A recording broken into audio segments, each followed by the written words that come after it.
YGS Tulung Agung Channel. YGS Tulung Agung Channel, guys. Selalu.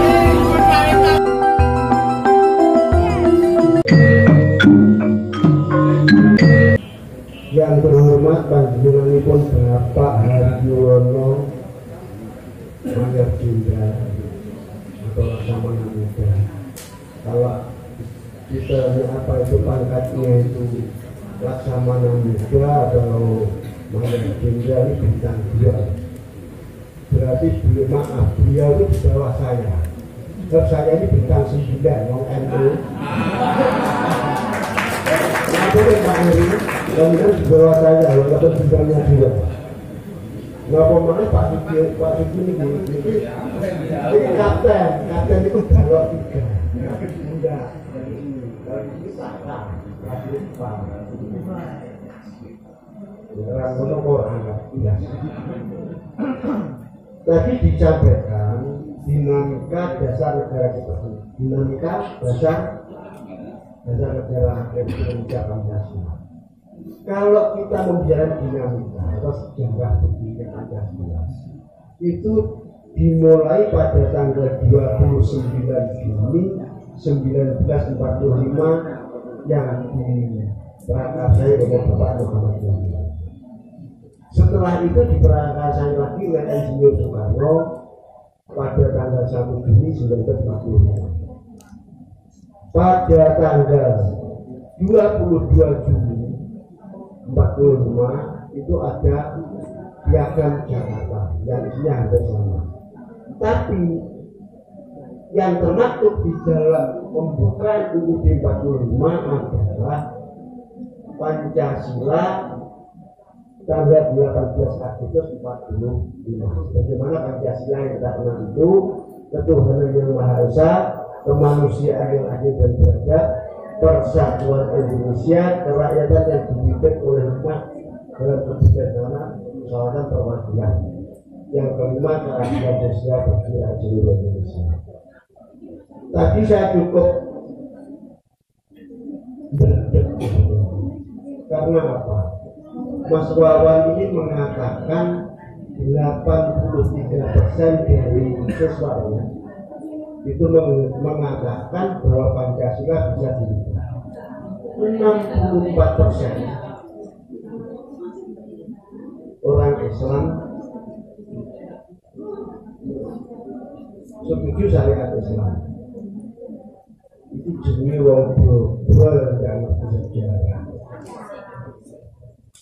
Perlu dipahami bahwasanya Pancasila itu tidak dikarang oleh satu orang, tapi Pancasila adalah falsafah kehidupan di Indonesia yang dirumuskan oleh para ulama dan pendiri bangsa, bukan oleh satu orang saja. Jadi yang mendirikan Pancasila ini juga dari para ulama. Kalau orang Islam mengatakan mau 64% tadi mau mengganti Pancasila dengan syariat Islam, ini wong ora ngerti sejarah ora tahu ngaji. Sebab apa? Pancasila yang pertama adalah ketuhanan yang Maha Esa. Apa artinya ketuhanan? Arti dari ketuhanan yang Maha Esa ini semua warga negara Indonesia harus berketuhanan, apapun agamanya, baik itu orang Islam, Kristen, Katolik, Buddha, Hindu, dan seterusnya harus berketuhanan. Jadi kalau ateis, orang yang tidak berketuhanan itu tidak layak hidup di Indonesia. Biasa negara kita yang pertama adalah ketuhanan yang Maha Esa. Ketuhanan yang Maha Esa ini diambil dari Quran surat Al-Ikhlas ayat pertama. Qul huwallahu ahad. Katakanlah wahai Muhammad bahwa Allah itu Maha Esa, Allah itu Maha Satu. Jadi kalau orang Islam mau ganti Pancasila ini, ya apa ini selalu selering loh seperti ini. Asli lah selering. Yang kedua, kemanusiaan yang adil dan beradab. Kemanusiaan yang adil dan beradab ini kita diambil dari Quran surat An-Nisa ayat 135. Fala tatabi'ul hawa an ta'dilu. Yang artinya maka janganlah kalian mengikuti hawa nafsu dan hendaklah kalian jadi orang yang adil. Orang yang adil ini kita harus benar-benar adil. Adil di dalam apa? Jangan adigung. Indonesia mayoritas Islam kubu yang paling utama, enggak. Rasul mengatakan bukan golongan. Apabila yang kuat tidak melindungi yang lemah dan yang lemah tidak bisa menghormati yang kuat. Adil ini gimana? Adil yang pertama adalah adil masalah kesehatan rakyat. Jadi tidak yang kaya nanti bisa milih-milih tempat rumah sakit yang mewah, yang berkualitas baik. Sementara yang tidak punya tidak boleh sakit. Ya bocor dia ini. Dulu saya pernah waktu itu dengan Pak Jandir, ada lagi dengan BPJS. Saya kata Pak, BPJS ini kata apa? Katanya dan penyelenggara jaminan kesehatan sosial. Ternyata setelah yang mengikuti banyak, kepanjangannya jadi berubah. Banyak pasien jaminan semua. Setelah pasiennya banyak, orang sakitnya belum sembuh, asal 5 hari oleh rumah sakit disuruh pulang karena jalannya habis. Sudah overload, sudah melampaui target. Sementara yang kaya bisa milik kamar yang bagus dengan pelayanan yang bagus. Ya, dengan adanya ini ada undang-undang kesehatan, saya ini semakin khawatir. Jangan-jangan nanti BPJS ini panjangnya berubah Pak Lato.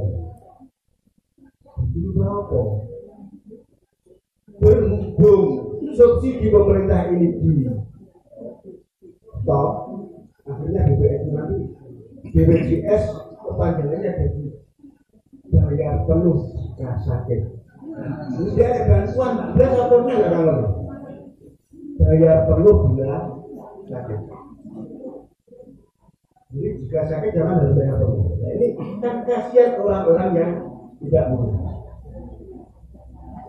Oleh karena itu yang perlu dinaikkan oleh pemerintah adalah menaikkan hasil per kapita. Mengapa kita ini yang tidak tahu apa-apa, tahu-tahu harga barang-barang juga, terus rupiah turun dan seterusnya. Tapi hasil per kapita tetap tidak bisa naik. Ya di sini akhirnya terjadilah kemiskinan masyarakat. Masyarakat akan semakin miskin. Karena apa? Kebutuhan semakin meningkat, kekayaan tetap turun saja. Sehingga manusianya akan semakin sulit. Untuk kesehatan pun tidak ada. Jadi jangan sampai terjadi. Yang kedua untuk keadilan ini adalah masalah pendidikan rakyat. Sebenarnya pemerintah sudah berupaya semaksimal mungkin, mulai dari wajib belajar 6 tahun sampai begitu terkena dengan istilah SDPT. Saya ini SDPT, SD tidak tutup. Masalahnya apa? Tidak tutup. Karena kan wajar 9 tahun, wajib belajar 9 tahun, pendidikan dasar 9 tahun. Sedangkan masih banyak orang-orang yang hanya tamatan SD, namanya SDPT. Sekarang ini sudah dinaikkan lagi menjadi wajar 12 tahun. dari wajah 12 tahun ini semoga aja tidak ada bangsa Indonesia yang pendidikannya di bawah kesehatan. Sekarang ada lagi yang namanya KIP, Kartu Indonesia Pintar, yang bisa dipakai untuk kuliah. Namun demikian, kapan hari itu saya disebut sama dosen dari situ, namanya Pak Mahfud.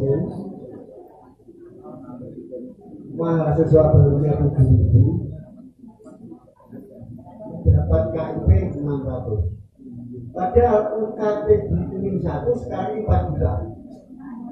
Bantuan dari pemerintah 2.400.000. Jadi Pak Kutin itu setiap semester nambah 1.500.000 P600. Kemeng ya. Itu Pak Kutin. Yang di 1 yang segalanya dibantu oleh pemerintah. Belum lagi saya memegang stay di Ponorogo, belum aku dapat KIP 25, rekor NU sudah tak kembang malah. Dia hanya dapat bantuan KIP 25 mahasiswa, rekor dari NU 60, dan tetap 100 kembang. Akhirnya saya ambil jalan tengah, sudah yang 80 orang. Saya selaku yayasan saya bantu dari kas yayasan. Jadi yang 80 orang itu gratis di Ponorogo. Jadi kami juga membantu pemerintah untuk mencerdaskan bangsa bagaimana yang termasuk dalam undang kita pasal berapa? Pasal berapa mas? Kewajiban negara untuk mencerdaskan bangsa pasal 31. Itu masih mahasiswa atau dipakai orang. Wah ini baru tahu modal. Yang ketiga, ini masalah lapangan pekerjaan.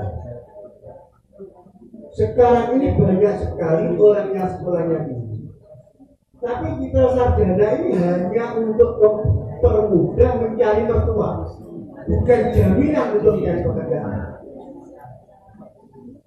Sehingga banyak sekali saya biarkan orang itu punya pasir sama sekolah, tapi cari pasir itu hanya pakai sendok. Karena apa?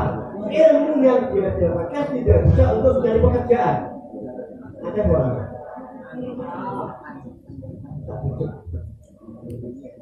Yang keempat, masalah kebutuhan pokok. Kebutuhan pokok ini yang selalu menjadi masalah.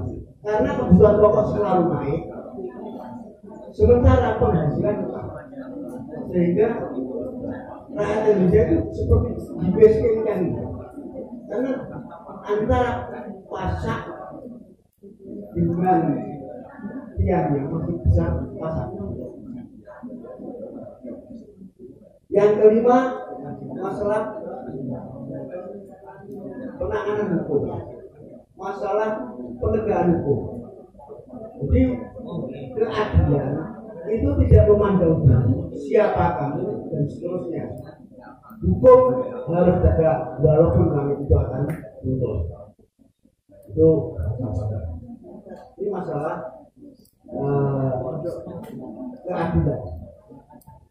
Masalah keadilan sosial, masalah kemanusiaan yang ada dan berada. Yang ketiga, persatuan Indonesia. Indonesia ini terdiri dari berbagai macam pulau, terdiri dari berbagai macam suku. Dari sini kita harus bisa menghilangkan apa itu suku, ras dan agama ataupun golongan. Tidak boleh, oh Pak ini golongannya wong NU, ini mayoritas itu sudah tidak sama semua. Oh Pak ini agamanya Katolik, di sini minoritas, di belakang kan tidak boleh, dia harus sama. Ini persatuan Indonesia. Kita persatuan dari berbagai macam suku, ras dan agama. Jangan sampai kode Islamnya orang pun iso rukun karo Agung Mulyani, katanya pluralisme. Nah itu diterus-terusnya bahaya. Karo tonggone iso rukun, karo dulur-dulur iso rukun. Diterusnya karo bojone tonggone iso rukun, karo bojone dhewe ora rukun. Ini yang sangat berbahaya. Oleh karenanya persatuan Indonesia ini harus betul-betul dijaga. Jangan sampai kita bertentangan masalah ideologi. Ideologi boleh berbeda. Walana akmaruna walakum akmaruna. Apa yang kamu yakini kerjakanlah, apa yang saya yakini maka akan saya kerjakan. Itu kita ambilkan dari surat Al-Fusilat ayat 3. Yang keempat, keadilan sosial. Kerakyatan yang dipimpin oleh kebijakan dalam persoalan perwakilan. Jadi kalau kemarin itu ada banter-banter, ada suara mau dengan khilafah, itu ya orang tahu ngaji. Indonesia ini sudah khilafah. Orangnya namanya khalifah, jabatannya namanya khilafah. Khilafah yang bagaimana lagi yang kamu? Sebab di dalam Al-Quran sudah sangat jelas wa amruhum syura bainahum. Sedang urusan mereka diputuskan dengan cara musyawarah di antara mereka. Indonesia ini sudah benar-benar khilafah. Kalau kita ngomong masalah khilafah, buktinya apa? Aturan-aturan Indonesia dibuat oleh DPR, DPR dipilih oleh rakyat. Jadi kan di sini dikatakan urusan mereka dibutuhkan dengan cara musyawarah di antara mereka. Dimusyawarahkan. Dimusyawarahkan dengan perwakilan. Kita punya DPR. Setelah dibahas di DPR, nanti disahkan oleh Presiden itu undang-undang. Perda juga begitu. Dimusyawarahkan di DPRD 1 atau 2, disahkan oleh gubernur ataupun bupati. Bahkan sampai di desa kelurahan itu dibahas oleh LPM, disahkan oleh lurah. Sehingga kalau kita mengatakan mau mendirikan negara yang khilafah itu sangat mustahil. Negara kita sudah khilafah. Buktinya itu DPR dipilih oleh rakyat, bupati dipilih oleh rakyat, gubernur dipilih oleh rakyat, presiden juga dipilih oleh rakyat. Jadi kita wakilkan kepada beliau ini untuk membahas aturan-aturan negara dan kebijakan juga kita wakilkan ke sana. Lain kabeh memang belok ngatur bilang. Makanya kullallahu akbar. Katakanlah bahwa Allah itu hanya satu. Artinya ya dikuasakan kepada penegak hukum atau pemerintah. Dari sini nanti akan jelas bahwa negara kita ini benar-benar gagal. Yang kelima keadilan sosial dan seluruh Indonesia. Jadi yang namanya keadilan ya harus beradil, tidak boleh dan tinggi. Tadi disinggung oleh Pak Benjamin, CQ Benjamin, kesaktian Pancasila. Dulu zamannya Pak Harto, andaikan Pancasila itu pesawat. Kenapa sih orang kebanyakan melihat Pancasila? Karena bagusnya Pancasila ini semua orang ingin menggantikan Pancasila. Jadi kalau andaikan saya kiaskan Pancasila itu sebuah pesawat, dulu kata Pak Harto hanya mengenal ekstrem kanan dan ekstrem kiri. Ini kalau Pak Kasem pasti benar. Ekstrem kanan itu orang yang beragama tapi radikal. Ekstrem kiri itu adalah komunis.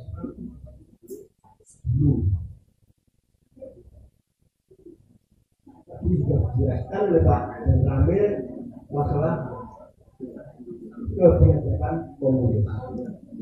Kalau yang namanya ekstrem kanan ini dulu juga sudah pernah ada yang namanya DPI. Ini pun juga orang Islam yang tidak paham dengan Pancasila. Dia ingin mendirikan negara Islam.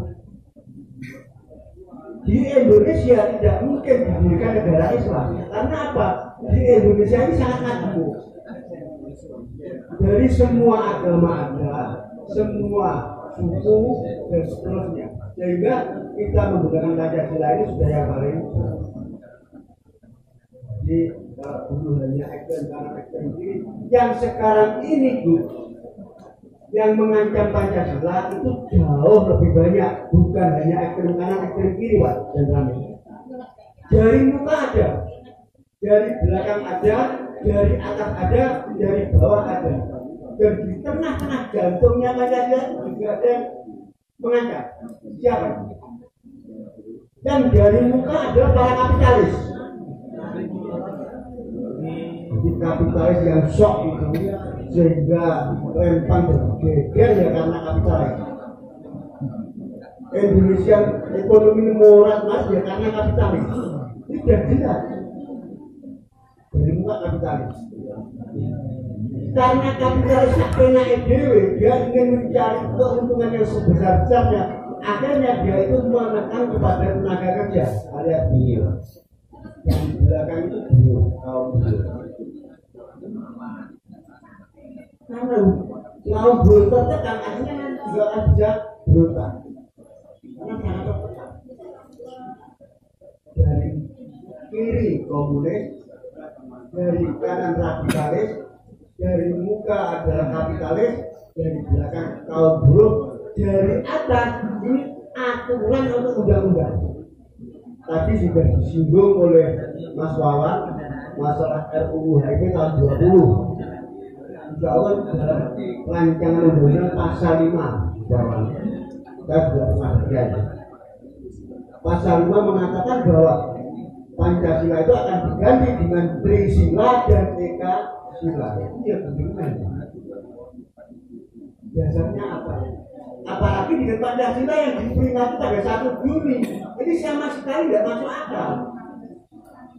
Sebab itu bertentangan dengan pembukaan UUD 45 yang pertama. Yang kedua, kalau itu diperingati pada 1 Juni, seharusnya ketuhanan ini terletak pada yang nomor 5. Jadi bertentangan. Itu yang dibicarakan dari kanan, kiri, muka, dan belakang. Dari atas adalah undang-undang. Undang-undang yang sangat mendiskreditkan orang kecil, mendiskreditkan kaum buruh dan seterusnya, mengenakan kaum kapitalis. Ini undang-undang. Dan nanti undang-undang itu dari atas. Yang dari bawah itu APH. Aparat penegak hukum yang bersandar kepada undang-undang tersebut. Jadi hanya beneran undang-undang itu akhirnya dia bertindak terhadap rakyat. Ini tidak boleh. Maka hati-hati. Dari atas undang-undangnya, dari bawah itu nanti aparat penegak hukum yang bersandar kepada undang-undang tersebut. Sehingga rakyat semakin ini yang ada lagi yang satu itu sangat menusuk tepat di jantungnya Pancasila, yaitu narkoba dan game online. Jangan disangka itu tidak mengancam kita. Dengan banyaknya generasi muda kena pengaruh narkoba, akhirnya otak ini tidak karuan, tidak waras. Rumah sopi terdiri, rumah sopi terdiri dan kepadanya itu menghabiskan uang orang tua. Yang kena narkoba dan kena game online ini juga berbahaya. Akhirnya main game saja. Dia tidak pernah berpikir bagaimana masa depan saya, bagaimana masa depan bangsa Indonesia. Oh nasibnya diwerat, pikir nasibnya bosok. Apa yang bikin rasanya pengaruh. Makanya di online itu tolong ya. HP ini memang ya mahal, tapi ini hanya sebuah alat. Alat itu tergantung dari pemiliknya.